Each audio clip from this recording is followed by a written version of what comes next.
나. 무한 행복.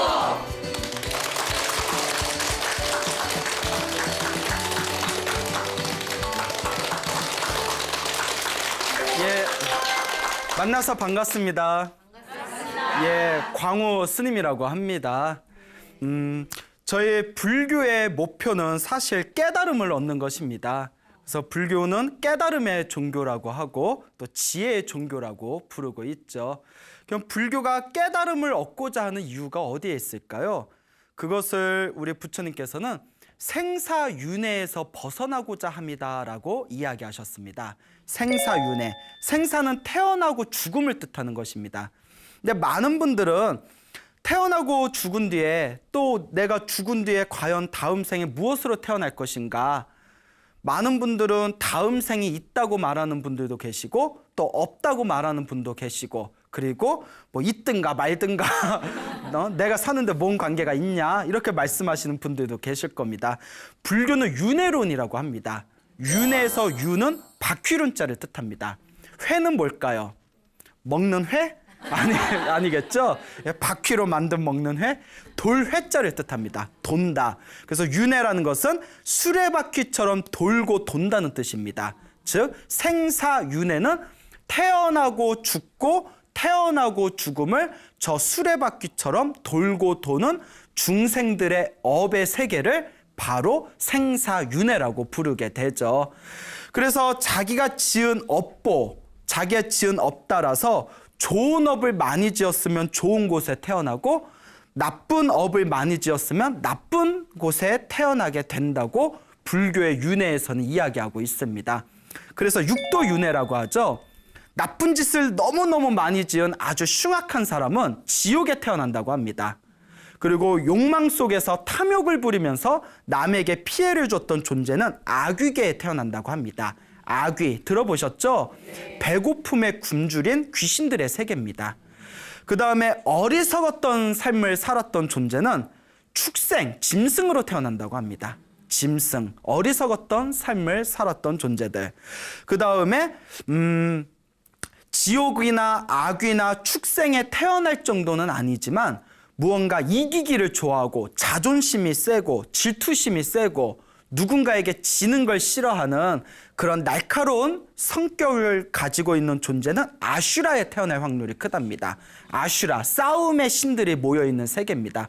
그러니까 신은 신인데 툭하면 싸우는 거예요.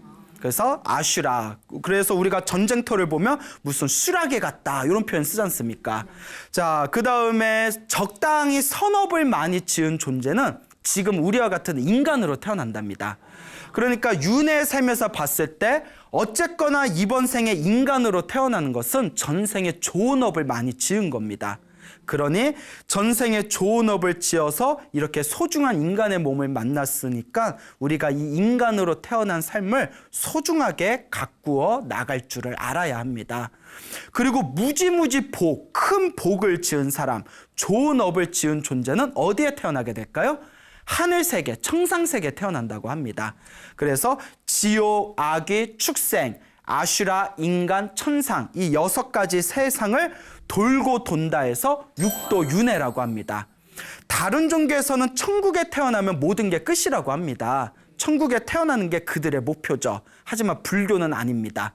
전생에 복을 많이 지어서 천상에 태어났기 때문에 내가 지은 복이 닿으면 다시 어떻게 될까요? 밑에서 떨어질 수밖에 없습니다. 계속 윤회할 수밖에 없는 거예요.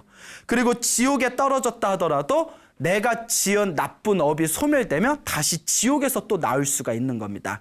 끊임없이 자기가 지은 업대로 자기가 살아가게 되는 것이죠.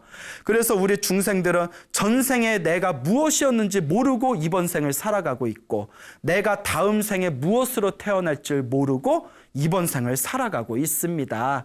그래서 우리 부처님께서 끊임없이 우리 중생들은 시작 없는 옛적부터 태어나고 죽고 태어나고 죽는 윤회의 삶을 반복하면서 자기 업보를 자기가 업을 짓고 자기가 그 업을 받으면서 꿈속에서 살고 있는 것과 같다.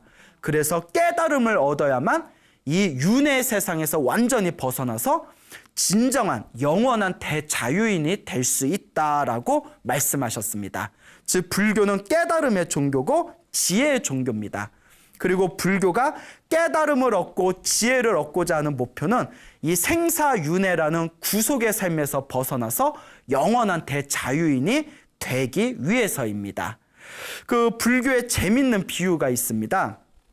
그 옛날에 어느 바닷가가 있었고 그 바닷가 옆에 큰 숲이 있었다고 합니다. 그 숲에는 500마리의 원숭이들이 살고 있었다고 합니다. 이 500마리의 원숭이들의 숲에서 놀고 있었는데 바닷가에서 갑자기 뽀글뽀글거리면서 큰 물거품이 생겼답니다. 여러분 이렇게 거품 본 적 있죠? 근데 그 바닷가에서 뭐 큰 바람이 불어서인지 몰라도 뽀글뽀글 큰 물거품이 생겼는데 어찌나 그 물거품이 큰지 멀리서 보면 마치 큰 상가 같이 보였답니다. 그래서 물거품으로 만들어진 상 같은 게 하나 싹 생겼대요. 그러니까 원숭이들이 그게 물거품인 줄을 모르고 물거품은 실체가 있어요, 없어요? 물거품은 실체가 없지 않습니까? 그러니까 물거품은 뭐 언젠가는 펑 하고 사라지는 거지 않습니까? 그 물거품, 실체가 없는 물거품을 진짜 산이라고 오해를 하면서 야, 저 바다에 생긴 저 산에서 우리가 뛰어놀면 얼마나 재밌겠냐. 왠지 막 뽀글뽀글거리고 뽀송뽀송해 버리는 게 우리가 여기서 뛰어노는 딱딱한 산하고 틀린 것 같다. 저 바다에서 생긴 저 물에서 생긴 산에서 우리가 놀면 너무 재밌을 것 같지 않냐? 이렇게 이제 서로 막 회의를 합니다. 그 물거품이 뭔지도 모르고. 그러다 어느 용기 있는 원숭이가 내가 한번 갔다 와볼게 하더니 바다에 가가지고 물거품으로 만들어진 그 산에 쏙 하고 들어갑니다. 들어갔어요. 어떻게 됐겠어요? 빠져서 어떻게 됐겠어요? 죽었겠죠. 예? 우리가 익사라고 하죠. 익사 전문용어로. 죽어버렸는데 다른 원숭이들 그걸 보면서 이렇게 생각을 합니다. 야, 나온 지 얼마나 나왔냐 안 나왔냐? 아직 안 나왔는데? 얼마나 아직 안 나왔냐? 한참 됐는데? 이야, 얼마나 재밌으면 나오지를 않을까 라고 생각을 하게 됩니다. 여러분 지금 웃지만 이게 남 얘기가 아니에요. 이게 우리 중생들 얘기예요. 아니 얼마나 재밌으면 나오질 않냐. 그러니 우리도 어떡하자? 가서 뛰어들자. 그거 500명의 원숭이들이 신난다 하고 그 물거품으로 된 바닷속에 쏙 하고 500마리의 원숭이가 함께 뛰어들어서 500마리의 원숭이들이 단체 수장을 당하게 됩니다. 이제 모두가 다 익사해서 죽어버리죠. 부처님은 다음과 같이 말씀하십니다. 그 바다는 금방 여러분들께 설명드렸던 생사윤회랍니다. 태어나고 죽음을 반복하는 거대한 그 윤회의 세계를 그 바다에 비유한 겁니다. 그리고 뽀글뽀글 그 바다에서 생긴 물거품은 우리 중생들의 몸뚱아리랍니다. 그 몸뚱아리고 원숭이는 우리 중생들의 마음이랍니다. 그래서 이걸 비유하자면 바다, 생사윤회라는 바다에서 물거품이 생겼지 않습니까? 그 물거품이 바로 우리의 몸뚱이라고 했고 원숭이는 우리의 마음이라고 했죠. 우리 중생들의 모습을 보니까 우리 중생들의 마음이 내 실체가 없는 언젠가 썩어 문드러질 이 몸뚱아리에 집착해서 몸뚱아리의 감각적 쾌락에 집착을 하고 애욕을 일으키고 있는 겁니다. 그렇죠, 여러분? 사실 여러분 우리 몸뚱아리 언젠가 썩어요, 안 썩어요? 썩고 사라지고 그리고 죽은 뒤에 내 몸뚱아리 가져갈 수 있어요, 없어요? 없습니다. 허망하고 무상하다는 걸 알면서도 오늘도 나는 내 몸뚱아리를 위해서 살아갑니다. 예? 어차피 썩을 거 뻔한데 이렇게 분도 바르고 예? 예? 어차피 썩어서 사라질 건데 야, 어느 병원은 보톡스 얼마야? 아니야, 저쪽이 더 싸. 그렇잖아요. 그리고 어차피 썩어서 문드러질 몸인데 이 몸에다가 치장하고 그리고 끊임없이 감각적 쾌락, 보는 거에 집착하고 듣는 거에 집착하고 맛보는 거에 집착하고 그런 온갖 감각적인 육체적인 쾌락에 우리가 집착하고 있습니다. 그렇지 않습니까? 그래서 그 물거품 속에 빠진 원숭이들과 같이 원숭이가 우리 마음을 비유한댔죠. 우리 마음이 우리 물거품 같은 몸뚱아리에 집착하면서 요 바닷속에 풍덩 빠져서 생사윤회, 태어나고 죽는 이 윤회의 괴로움에서 벗어날 줄을 모르는구나라고 부처님께서 비유하시면서 말씀하셨습니다. 이것이 바로 우리들 중생들의 어리석은 삶의 모습이겠죠. 그 예전에 굉장히 조각을 잘하는 어느 조각가가 있었다고 합니다. 이 조각가가 어느 날 삐를 받아요. 우리가 전문 용어로 영감을 얻었다라고 하죠. 그래서 그 이렇게 좋은 나무를 하나 구해가지고 그 나무에다가 여자를 하나 조각합니다. 여자를 다 조각을 했는데 그 여자의 모습이 살아있는 여자고 너무나 똑같이 생긴 거예요. 그 굉장한 조각가의 실력이죠. 그래서 그 자기가 만든 여자의 조각에다가 똑같이 사람 옷을 입히고 얼굴에다 분을 바릅니다. 그 멀리서 보니까 정말 사람하고 똑같이 생긴 거예요. 그래서 갑자기 장난기가 발동합니다. 그래서 방에다가 그 여자 조각상을 탁 방에다 놓고 어느 자기하고 친하게 지내는 유명한 화가를 부릅니다. 화가를 다 집으로 초대를 한 뒤에 화가를 이제 방으로 인도하면서 옆방에 그 여자 조각상이 살짝 보이게 문을 열어놓습니다. 화가가 지나가면서 하면서 딱 봤는데 문틈에 여자가 예쁜 여자가 이렇게 앉아있으니까 가슴이 콩닥콩닥 뛰는 거예요. 그게 사실 뭔데? 예? 조각일 뿐인데 그 얼핏 보고 그러니까 너무 예쁘니까 마음에서 막 애욕이 일어납니다. 그러니까 이제 좋은 음식이랑 그렇게 이제 좋은 술판을 벌여놓고 이제 조각가하고 화가하고 술을 마시면서도 화가는 마음 한구석에 누구만 생각나요? 그 여자 조각이 생각난 거야. 그 여자 누구지? 예쁘던데? 헐, 한번 보고 싶다. 누구지? 누구지? 계속 이러면서 속으로. 그러다 이제 밤이 늦었습니다. 그 화가가 아유 조각가님 이제 늦어서 저 집으로 돌아가겠습니다 하니까 이제 조각가가 눈을 반짝거리면서 손을 딱 잡습니다. 에이 그냥 가게? 이러면서 내가 방에 예쁜 아가씨 하나 내가 데려다 놨으니까 내가 당신을 위한 선물이니까 하룻밤 보내고 가시오. 그러니까 화가가 싫다고 해요, 좋다고 해요? 남자는 똑같아. 예? 이게 웬 떡? 막 이러면서 에이 이럴 필요 없는데 막 이러면서 이제 방에 들어갑니다. 그러니까 방에 촛불만 살짝 켜놓고 여자 조각상을 옆에다 세워놓으니까 이제 어스름하니까 그 여자가 조각인지 잘 안 보이잖아요. 그 멀리 이렇게 어렴풋 보니까 너무 아름다운 거예요. 그래서 이제 화가도 체면 좀 차린다고 막 이러면서 그 옆으로 좀 와보시오 이러는데 안 오는 거예요. 아 수줍음이 많은가 보구려. 옆으로 오시오. 그래도 안 오는 거예요. 그러니까 이제 화가가 막 안달이 나가지고 아유 뭐 예쁜 게 꼴값 한다더니 꼴값 한다고 하잖아요. 아유 얼굴값 한다더니 아우 튕기네 막 이러면서 왜 부끄러움이 많소 하면서 손목을 딱 잡았는데 느낌이 이상한 거예요. 뭐지? 이게 나무로 만든 조각인 거예요. 화딱지가 나가지고 확 다 엎어버리려다가 그러니까 화가가 얼마나 이 여자 너무 예쁘다 낮에부터 그 생각만 했는데 그냥 나무 조각인 거라니까 얼마나 상심이 크겠어요. 그러다가 문득 복수할 생각을 합니다. 네가 네 실력 잘났다고 나에게 골탕을 먹였겠다? 이렇게 방을 보니까 방이 넓어요.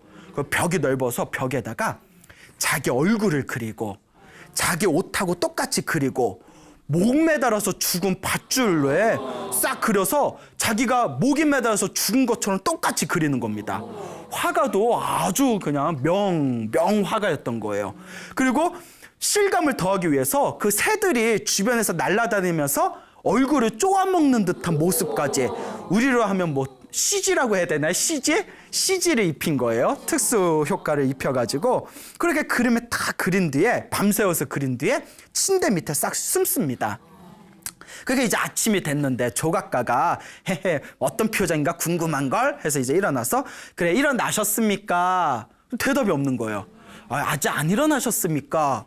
왜 그러지? 어제 너무 삐져가지고 그냥 나갔나? 신발은 있는데? 그 문틈으로 봤더니 그때 아침 햇살을 받아가지고 벽에 싹 비친 모습이 또 그림을 얼마나 절묘하게 그렸겠어요. 화가가 목 매달아서 죽은 벽에 그려져 있는 그림을 보고 내가 장남 좀 척거로니 그거 갖고 목을 매달고 죽어. 그러니까 막 모태솔로는 안 돼. 막 이러면서 이거 제가 만든 말이고 문을 부시고 들어갔대요. 칼을 들고 칼로 빨리 이제 끈을 끊으려고 아이고 내가 장남 좀 쳤다고 이러면 어떡하나고 문을 부시고 들어가서 막 이렇게 칼로 끈을 끊으려고 했더니 만져봤더니 뭐예요? 벽하고 그림인 거예요. 에구먼이나 하고 있을 때 침대 밑에서 서프라이즈 하면서 놀랬지? 이러면서 그러면서 당신이 나한테 장난을 쳐서 나도 당신한테 장난을 쳤어. 오늘 손님과 주인이 서로 속임을 당하고 또 이제 또 속였으니 서로 비긴 걸로 합시다 하면서 이제 서로 또 기분 좋게 술 한잔 했대요. 아침부터. 또 이제 해장해야죠. 또 이제 술 마시면서 서로 아유 실력이 대단합니다. 아닙니다. 당신이야말로 실력이 대단합니다. 이렇게 이제 주거니 받거니 하다가 문득 이런 말을 합니다. 그런데 나는 조각을 했고 당신은 그림을 그렸고 뭐 또 나는 그림을 그렸고 당신은 조각을 해서 한바탕 서로가 속였는데 문득 생각해보니 사람 사는 게 다 이와 같은 것 같소. 서로가 서로 이렇게 서로 다른 방식으로 서로 속이면서 이 한바탕 꿈과 같은 삶을 살고 있지 않습니까? 그렇게 대화를 하면서 삶에 대한 무상함이 느껴지는 거예요. 우리가 서로 속이면서 속인다는 것도 모르고 살고 있는 게 아닙니까? 더 이상 이런 대화를 하고 나니 삶에 더 이상 미련이 없구려. 그럼 우리 어떻게 하면 좋겠어? 우리 머리를 깎고 부처님의 제자가 되어 진실된 삶을 삽시다 해서 그 자리에서 술 먹다가 부처님이 계신 곳에 가서 머리를 깎고 스님이 되어 열심히 돌을 닦아서 깨달음을 얻었다라는 이야기가 전해지고 있습니다. 예. 그러니까 좀 오버죠. 예. 그림 한번 그리고 조각 한번 그리다가. 그래서 다른 사람들 눈에 봤을 때는 어머 오버다. 그 좋은 기술로 왜 잘 먹고 잘 살지 왜 또 머리를 깎고 출가를 해? 그래서 우리 불교에서는 그런 분들의 난 사람이라고 해요. 난 분들이다. 예, 이 거대한 꿈과 같은 세상 속에서 그 자잘한 기술, 자잘한 기회에 스스로 만족하면서 사는 게 아니라 정말 이 생사윤회, 태어나고 죽는 윤회의 삶에서 벗어나는 최고의 자유의 길을 선택한 그분들이야말로 최고의 기술가고 최고의 기회가이다. 이렇게 말할 수가 있다는 겁니다. 우리가 생각해보면 부처님의 입장에서 봤을 때 우리 중생들은 헤아릴 수 없는 과거에서 지금까지 끊임없이 윤회의 삶을 살았답니다. 지옥에 떨어진 적도 있고 기억나요 안 나요? 그렇죠. 나도 문제죠. 천상에 태어난 적도 있었답니다. 근데 기억나요 안 나요? 역시 안 나겠죠. 인간으로 태어난 적도 있었고 축생, 짐승으로 태어난 적도 있었답니다. 우리가 전생을 다 기억한다면 우리가 이렇게 살지 않겠죠. 전생을 기억하지 못하기 때문에 이번 생이 새로운 인생인 것 마냥 그렇게 살아나갈 수가 있는 것이죠. 그러면서 부처님이 하시는 말씀이 전생에 우리가 안 해본 게 없대요. 왕도 해봤고 노예도 돼봤답니다. 화가도 해봤고 조각가도 해봤답니다. 우리 연예인들 엄청 부러워하잖아요. 전생에도 우리도 다 슈퍼스타 한 번씩 해봤답니다. 거대한 전생의 윤회의 삶 속에서 하나도 안 해본 게 없답니다. 안 해본 게 없지만 아직도 스스로 그 물거품과 같은 감각적 쾌락에 몰두하면서 마음으로 깨달음을 얻겠다는 그런 진실한 마음을 일으키지 못하고 있다는 거죠. 그래서 불교에서는 출가도 아무나 할 수 없답니다. 전생에 복을 많이 짓고 전생에 수행한 것이 있어야 출가를 할 수가 있다고 해요. 출가를 해서도 또한 수행도 아무나 쉽게 하는 게 아니랍니다. 전생에 그만큼 닦은 것이 있어야 수행도 바르게 할 수 있다고 합니다. 어찌 보면 그와 같은 조각가와 화가가 서로가 장난을 치고 술 한잔 마시면서 세상의 무상함을 느껴 출가하고 도를 닦아서 깨달음을 얻을 수 있었다는 것 자체가 그 두 분이 전생에 이미 많은 수행을 했던 증거가 아니겠느냐, 우리는 이렇게 살펴볼 수가 있는 것입니다. 그래서 불교에서는 항상 이야기하죠. 이번 생에 사람으로 태어나기 어렵고 사람으로 태어나도 부처님의 법을 만나기가 어렵구나. 수없는 윤회의 삶 속에서 이번 생에 인간으로 태어난 것도 기적이지만 이 인간으로 태어나서 불법을 한 번도 만나지 못하고 부처님의 가르침을 하나도 접해보지 못하고 이 세상을 떠나는 사람들도 많은데 이번 생에 사람으로 태어나 부처님의 가르침을 조금이라도 내가 배울 수 있다는 것은 그만큼 전생에 큰 선업과 공덕을 지었다는 증거다라고 부처님의 경전에서 누누이 이야기하고 계십니다. 그 옛날에 두 명의 형제가 있었다고 합니다. 형과 아우가 있었는데 굉장히 큰 부잣집이었다고 해요. 근데 부모님이 일찍 세상을 떠나게 됩니다. 그래서 형과 아우가 서로 의지하면서 살아가게 되죠. 근데 이 형제가 서로 성격이 판이하게 달랐답니다. 형은 도덕과 그리고 수행, 학문을 좋아하는 성격이었고 동생은 철저하게 부귀 영화와 재물을 탐하는 성격이었다고 합니다. 그래서 형은 부모님이 돌아가신 뒤에 그 집안 근처에 스님들이 수행하는 사찰이 있었다고 합니다. 그래서 형은 항상 사찰에 가서 스님들께 공양 올리고 보시하고 스님들께 법문 듣고 스스로 부처님의 경전을 공부하면서 스스로 마음 닦는 수행을 했었답니다. 근데 동생이 보니까 너무 마음에 안 드는 거예요. 나중에 형을 불러서 이렇게 얘기합니다. 형님, 저는 도무지 이해가 안 됩니다. 부모님이 돌아가시면 우리 형제가 서로 힘을 합쳐서 우리 집안을 크게 일으킬 생각을 해야지. 왜 툭하면 스님들한테 먹을 거 갖다 주고 스님들이 형한테 옷 한 벌을 해줬습니까? 에? 형한테 뭘 해준 게 있습니까? 툭하면 왜 스님들한테 뭐 갖다 주고 왜 툭하면 우리 집안의 장사나 사업 같은 거는 신경 안 쓰고 맨날 스님들하고 경전에 대해서 공부하고 참선한다고 벽 보고 앉아만 있고 저는 형의 행태가 너무나 마음에 안 듭니다 이러는 거예요. 그래서 이 이야기를 본 순간 아이고 우리 형님이 착해서 아우를 오냐오냐 키웠나 보다 이제. 그러니까 아우가 그렇게 형한테 바락바락 대드는 거예요. 그러니까 형님이 이렇게 얘기합니다. 나는 본래 부처님의 가르침을 좋아하고 또 부처님이 가르친 대로 마음 닦는 이 수행이 너무나 좋다. 그런데 너는 부귀와 영화에 탐하고 있고 재물을 아끼고 재물에 집착하는 마음이 강하니 우리 형제가 서로 이렇게 다르는구나.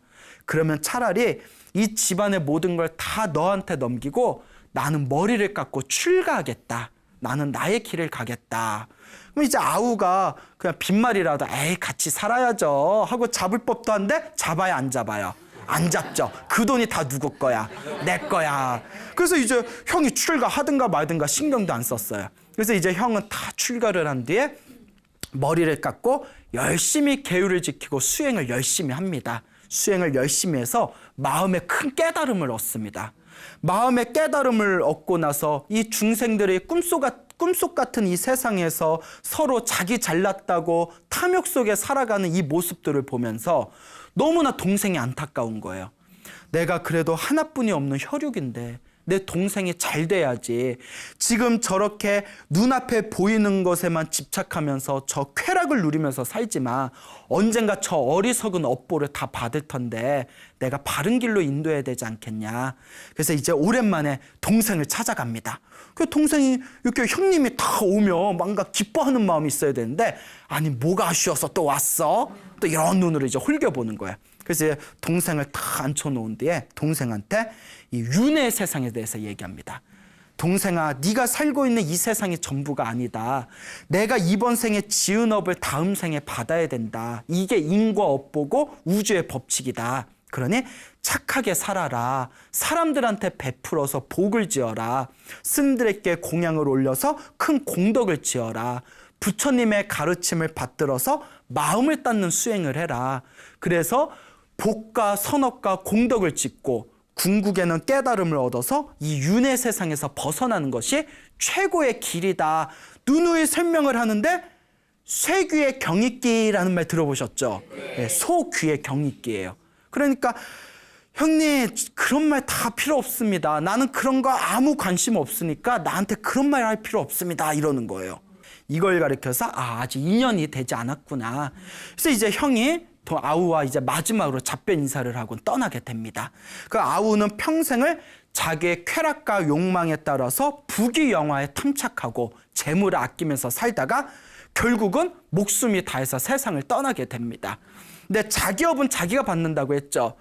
평생을 어리석은 삶을 살았던 업보의 대가로 다음 생에 소로 태어나게 되었다고 합니다. 소로 태어나게 되었는데 여러분 전생의 업이 많을수록 튼튼한 소로 태어난답니다. 왜 그럴까요?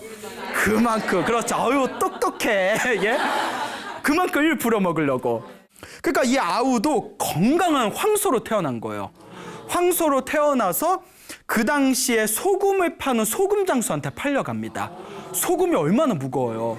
소금을 등에 지고 산을 몇 개를 넘고 평생을 몇 년 동안 소금을 짊어지고 산을 넘고 다시 집에 와서 소금 싣고 산을 넘고 몇 년 지나지 않아서 이 황소가 관절도 다하고 몸에 힘도 빠져서 산을 올라가다가 풀썩하고 쓰러져 버립니다.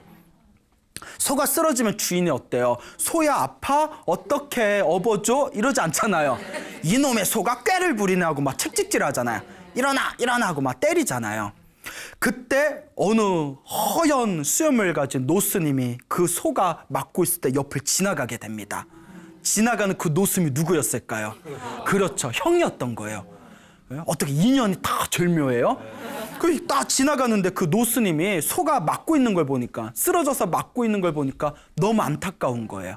그러면서 저 소는 전생에 무슨 업보를 저렇게 많이 저질렀길래 저렇게 괴로움을 당해야 되나. 그러면서 그 노스님이 저 소가 전생에 뭐였나 하고 다 전생을 살펴봤대요. 신통력으로. 에구머니나 누구예요? 자기 동생이었던 거예요. 그러니까 이 노스님이 가슴이 아파서 그렇게 전생에 복 좀 지어라, 복 좀 지어라. 그렇게 말 더럽게 안 듣더니 소로 태어났구나. 내가 그렇게 경을 읽어도 소규의 경읽기라고 결국은 뭘로 태어났구나? 소로 태어났구나. 그걸 가면서 소를 이렇게 어루만집니다. 아우야, 아우야, 나를 알아보겠냐? 뭐 소가 뭐 알겠어요? 나를 알아보겠냐? 전생에 네 형이었던 스님이다. 내가 전생에 너에게 그렇게 부처님의 가르침을 가르치려 하고 네가 그렇게 복과 선업과 공덕을 짓게 하려고 노력했는데 그렇게 내 말을 듣지 않더니 이번 생에 이 업보를 받지 않느냐. 어떻게 하면 좋단 말이냐고 큰 스님이, 그 노스님이 안타까우면서 다 소를 어루만지니까 그 큰 스님, 노스님의 자비심의 힘에 의해서 소가 순간 머리가 환하게 밝아집니다. 머리가 환하게 밝아지면서 그 순간 자기가 전생의 모습을 기억합니다. 그 스님의 자비스러운 손길에 자기의 전생이 싹 기억하면서 눈물을, 그냥 닭똥 같은 눈물을 뚝뚝 흘리는 거예요. 소가 눈물 주르륵 주르륵 흘리잖아요. 그걸 보고 이제 스님도 울고 옆에 있는 장사꾼도 얼떨결에 울고 소가 왜 이러지? 스님은 왜 울지? 또 얼떨결에 같이 울고 소도 막 울고 하늘도 막 울고 지나가는 새도 울고 뭐 울든가 말든가 뭐 여하튼 그러다 보니까 이제 이 노스님이 너무 안타까워서 주인한테 자초지종을 얘기합니다. 내 전생의 아우였는데 내 말을 듣지 않고 이렇게 소의 몸을 받았어. 지금 보안이 다 늙고 무릎도 다 상해서 더 이상 일하는 데 쓸 수도 없을 것이고 내 전생에 내 아우였던 빚으로 내가 제도하고자 하니 이 소를 그냥 나에게 주면 안 되겠어. 주인 같으면 아니 있으면 어디서 작업이야? 막 이러겠죠. 왜? 전생에 아우인지 아닌지 어떻게 알아? 이럴 수도 있잖아요. 응? 있으면 눈 뜨고 코 베어가요. 기세네? 뭐 이럴 수도 있는데 옛날 사람들 순수했잖아요. 옛날 사람들 얼마나 순진해요. 옛날엔 사기치기 편했을 거야. 그리고 그 장사꾼이 불심이 있었나 봐요. 불자였나 봐요. 아유, 스님이 그렇게 얘기하시니 제가 제 몸뚱아리에 소름이 다 돋습니다. 이제 이 소, 뭐 어차피 이 소 지금 몸 상태를 보니까 더 이상 일시키기도 뭐하고 제가 스님께 보시하겠습니다. 스님이 데려가십시오. 그러면 옛날 사람들 착해요. 그런 게 있잖아요. 요새 같으면 뭐 두당 얼마 막 이랬을 텐데 그 어쨌거나 노스님이 다 그 소를 절에 데려갑니다. 깨끗하게 목욕을 시키고 매일매일 법문을 들려주는 거예요. 소한테 매일매일 법문을 들려주고 경전을 들려주고 연부를 해주고 그리고 그 소가 다음 생에는 좋은 몸을 받기를 축원을 해줍니다. 그리고 얼마 지나지 않아서 그 소가 자비스러운 그 노스님, 전생의 형이었던 노스님의 자비스러운 법문과 연불소리의 덕택으로 죽은 뒤에 소의 몸을 벗고 하늘세계, 천상세계에 태어났다고 합니다. 야, 소였다고 어디에 태어났어요? 천상세계에 태어났겠죠. 그럼 그 죽은 소는 어떻게 해야 되나? 뭐 한우? 예, 뭐 LA가 일비? 예, 웃자가 한 말이고요. 자, 그래서 실제로 우리 불교에서는 어리석은 삶을 살았던 존재들은 다음 생에 축생으로 태어난다고 합니다. 그런데 재밌는 게 있어요. 절에 스님과 인연이 있는 축생들은 과거에 절에 인연이 있는 존재들이랍니다. 뭐 전생에 스님이었는데 수행을 제대로 안 해서 뭐 이번 생에 축생으로 태어나는 경우도 있고 뭐 전생에 그 절에서 일하는 신도나 뭐 절에 다니던 신도였는데 뭐 어리석은 삶 때문에 축생으로 태어났지만 그 절과 인연이 있어서 그 절에 찾아오는 짐승이 될 수도 있는 거죠. 그래서 티베트 불교에서도 뭐 절에 개나 고양이가 있으면 먹을 걸 주면서 항상 옴마니 밤매움을 읽어준답니다. 옴마니 밤매움, 옴마니 밤매움, 옴마니 밤매움 하면서 다음 생에는 사람으로 태어나서 부처님 은혜 갚아라 하고 기도를 해준답니다. 그러면 티베트 스님들은 분명히 스님들의 축원을 받은 그 짐승은 다음 생에 다시 사람 몸을 받아서 아, 내가 스님 덕분에 사람 몸을 받았으니 이번 생에 부처님 은혜 갚아야 되겠다 하면서 독실한 불자가 된다고 합니다. 제 아시는 신도분이 있는데 그 신도분이 고양이가 있는데 집에서 이렇게 금강경을 읽으면 고양이가 귀신같이 와서 무릎 위에 딱 앉는데요. 무릎 위에 앉으면 금강경 다 읽을 때까지 움직이지 않는답니다. 가만히 앉아서 듣고 금강경 다 읽고 나면 이게 또 쪼르르 자기가 놀고 싶은데 자기 자리로 그냥 가버린대요. 또 금강경 읽으려고 딱 자리 잡으면 귀신같이 알고 또 무릎 위에 딱 앉는데요. 제가 그래서 분명히 말씀드렸습니다. 저 고양이는 다음 생에 사람이 되든 무엇이 되든 어떤 존재로 태어나서 부처님 은혜 갖는 그런 존재가 될 것이라고. 그리고 금강경을 옆에서 들은 공덕으로 다음 생에 아마 지혜가 있을 거라고. 그런 이야기가 제가 만든 말이 아니라 그런 이야기가 불교 경전설화에 굉장히 많이 전해지고 있습니다. 그래서 이 이야기를 전해 듣게 된 그 장사하시는 그 장사꾼들이 상인들이 야, 그 소와 그 전생의 형님이었다는 그 노스님의 이야기 너희들 들어봤냐? 우리도 평생 처자식 먹여 살린다고 돈에 집착하면서 사는데 우리가 이미 돈은 벌을 만큼 벌었고 여기서 더 욕심 부리면서 산다면 우리도 다음 생에 어떤 몸을 받을지 장담할 수 없는 거 아니냐. 우리가 다음 생에 소몸을 받을지 개몸을 받을지 아귀로 태어날지 지옥에 태어날지 다시 인간으로 태어날지 어떻게 장담하겠냐. 그러니 우리 여기서 다 모든 걸 놓아버리고 머리를 깎고 출가해서 우리도 돌을 닦자 해가지고 그 소를 부리던 장사꾼과 그 주변에 가까이 친하게 지내던 상인들이 다 함께 사찰에 가서 머리를 깎고 열심히 출가해서 그 상인들도 모두 큰 깨달음을 얻었다라는 이야기가 경전에 전해지고 있습니다. 여러분 어때요? 이런 얘기 자꾸 들으니까 여러분도 출가하고 싶은 마음 들어요? 예? 아니요? 말이죠. 예? 아 출가까지는 뭐 예? 자 여러분 우리가 흔히 이런 얘기했어요. 진짜 불자냐 진짜 불자가 아니냐 그러니까 진짜 불교 신도냐 불교 신도가 아니냐의 기준이 내 자식이 출가한다고 했을 때 붙잡으면 불교 신도가 아니래요.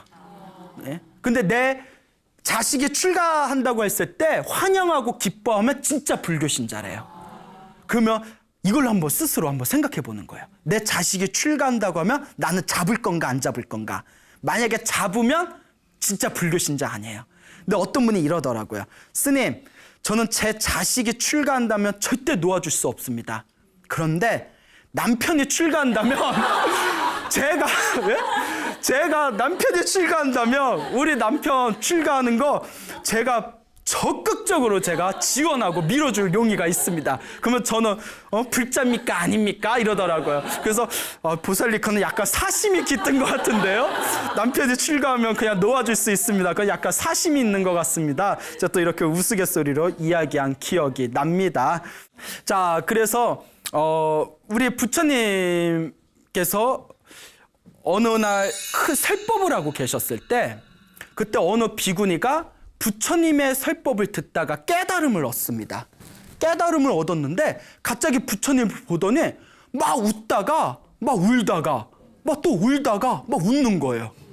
비 오는 날 그럼 무서울 것 같아요. 비 오는 날 막 웃다가 울다.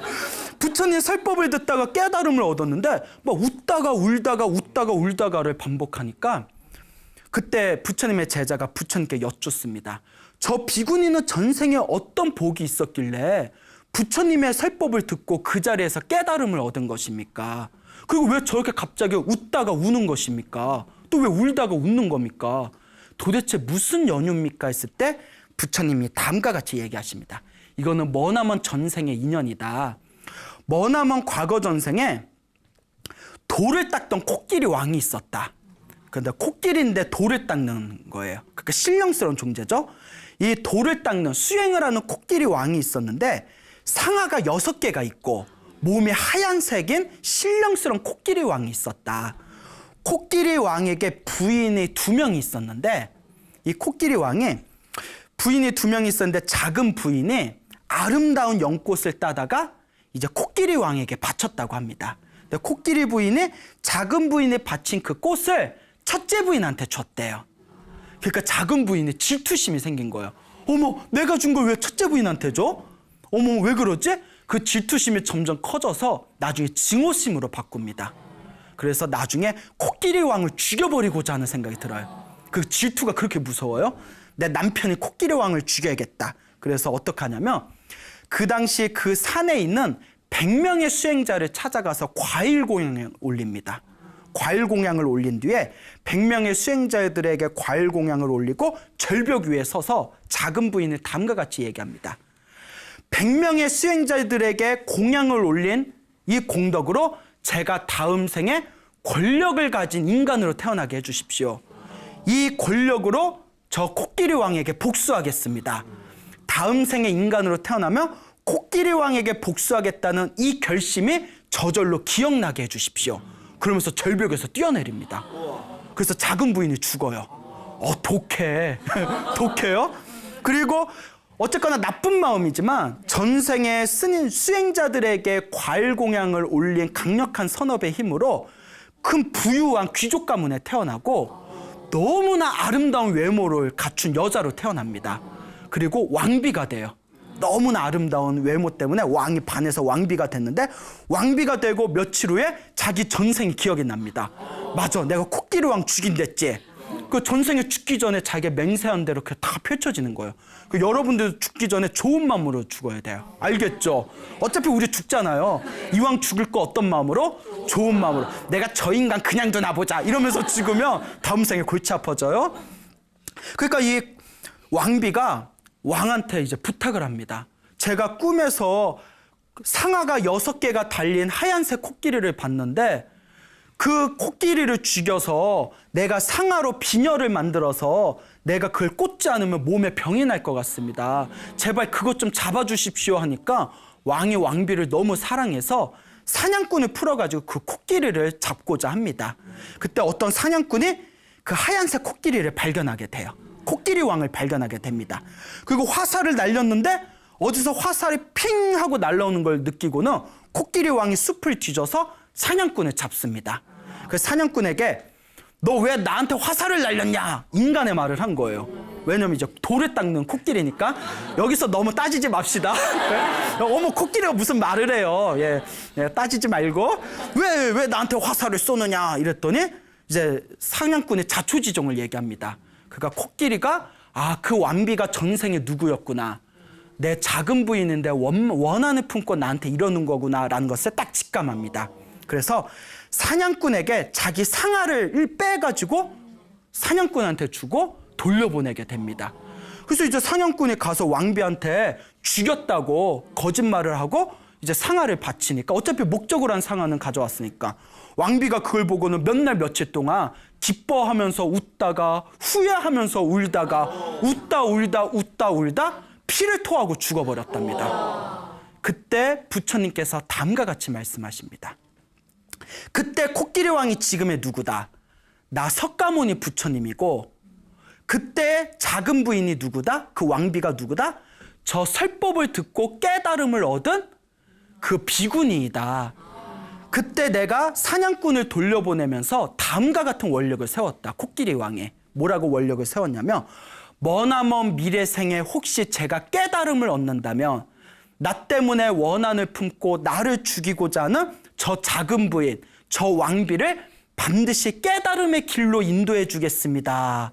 라는 맹세와 발언을 세웠기 때문에 이번 생에 코끼리 왕은 석가모니 부처님이 되어서 저 비군으로 태어난 전생의 그 작은 부인, 그 왕비를 깨달음의 길로 인도한 것이고 깨달음을 얻은 그 비구니는 전생에 자기가 지었던 나쁜 짓을 생각하면서 너무나 후회스러워서 눈물을 흘리다가 내가 저 부처님 덕분에 위대한 깨달음을 얻었구나라는 기쁨으로 또 웃다가 울다 웃다를 반복하고 있는 것이다 라고 부처님께서 설법을 하십니다.